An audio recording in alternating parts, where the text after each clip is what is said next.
Hey friends, Radhe Radhe. Welcome back to our channel that is Gyani politics. आज हम discuss करेंगे methods of election के बारे में। तो फर्स्ट ऑफ ऑल आपको मैं बता दूं, जो हमारी कॉन्स्टिट्यूएंसीज हैं उसमें दो प्रकार के इलेक्शंस होते हैं। फर्स्ट मेथड को हम कहते हैं सिंगल मेंबर कॉन्स्टिट्यूएंसी सिस्टम और सेकंड को कहते हैं मल्टी मेंबर कॉन्स्टिट्यूएंसी। इसी के अंदर हम आगे चल के डायरेक्ट इलेक्शन और इनडायरेक्ट इलेक्शन को भी डिस्कस करेंगे। तो आज हमारा पहला टॉपिक है that is single member constituency.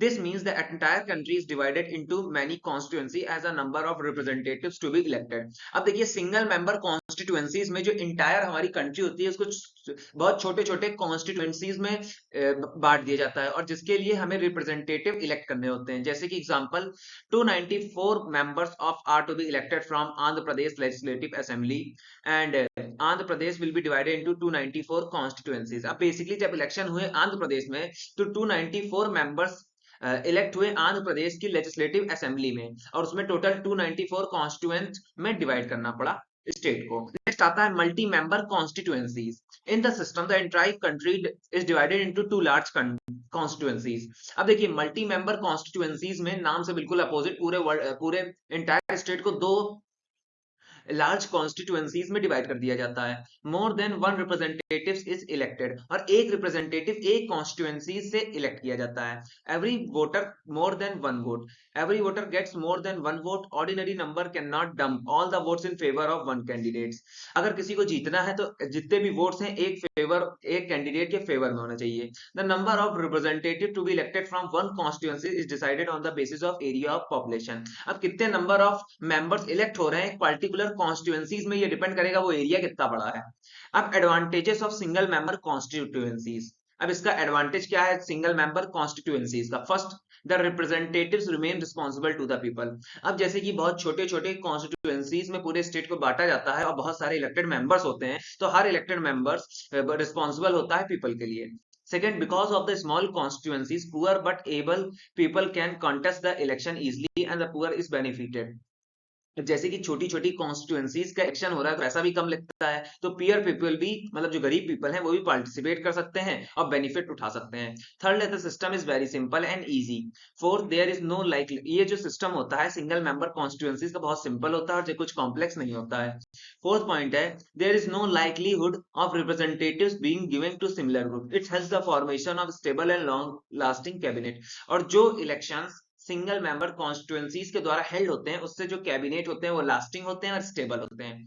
Next आता है हमारा disadvantage of single member constituencies, तो उसके बारे में पढ़ लेते हैं। अब basically in this system the minorities fail to get the satisfactory representation. अब देखिए सिंगल मेंबर कॉन्स्टिट्यूएंसीज में जैसे हम डिस्कस कर रहे हैं इंटायर कॉन्स्टिट्यूएंसी को दो बड़े कॉन्स्टिट्यूएंसीज में बांट देते हैं, तो इसमें होता क्या है जो माइनॉरिटीज हैं उनको सही से रिप्रेजेंटेशन का मौका नहीं मिलता है। सेकेंड पॉइंट है the government gets the opportunity to delimit the constituencies to its own advantage and it tries to limit the supporters. Basically इसमें क्या होता है ओपोजिशन पार्टी होती नहीं है, तो बेसिकली गवर्नमेंट अगर चाहे तो कॉन्स्टिट्यूएंसीज को डीलिमिट कर सकती है, मतलब पावर को कंट्रोल कर सकती है। अब हमारा आता है इसी के अंदर मेथड्स ऑफ डायरेक्ट इलेक्शन। अब इसको हम डिस्कस कर लेते हैं। First of all the direct election means election of the representatives by the voter themselves. अब डायरेक्ट इलेक्शन में क्या होता है जो वोटर्स होते हैं किसी भी स्टेट के वो खुद से रिप्रेजेंटेटिव्स इलेक्ट करते हैं। Each voters go to the polling station and cast their vote. अब बेसिकली हर प्रति पूरे देश का एक एक वोटर पोलिंग बूथ में जाता है, अपना कास्ट करता है अपना वोट अपने फेवरेबल कैंडिडेट को।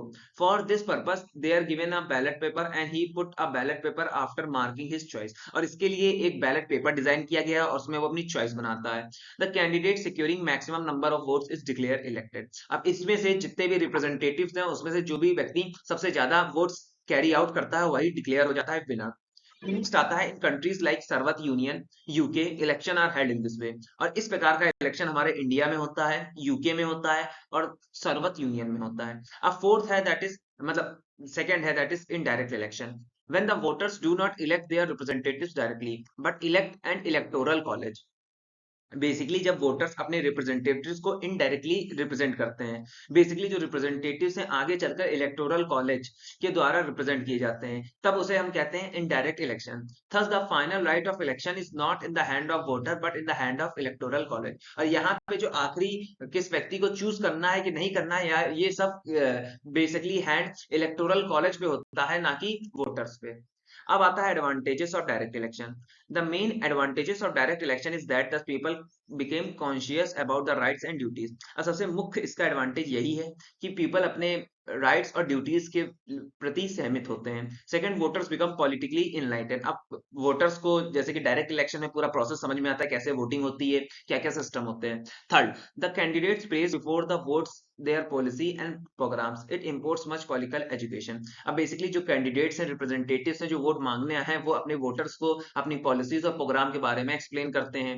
फोर्थ है, this system is more democratic because the voters get the opportunity. और बेसिकली ये सिस्टम डेमोक्रेटिक कंट्रीज में ज्यादा अप्लाई किया जाता है, क्योंकि यहाँ पे जो वोटर्स होते हैं उनके पास हक होता है कि अपना रिप्रेजेंटेटिव सिलेक्ट करके आगे भेजें। नेक्स्ट आता है डीमेरिट्स क्या है। Since the voters are not very educated and enlightened and they are easily swayed by the first speeches of the leaders and the result that you देखिए बेसिकली यहाँ पे जो वोटर्स होते हैं ज्यादा एजुकेटेड नहीं होते हैं, तो बेसिकली वो अट्रैक्ट हो जाते हैं उनकी अट्रैक्टिव स्पीच से और फॉल्स पॉलिसी से। Second, the public becomes the victim of false propaganda. और ऐसी पार्टी जो सिर्फ फॉल्स फॉल्स पॉलिसी के वादे कर रही है, तो यहाँ पे विक्टिम पब्लिक बन जाती है।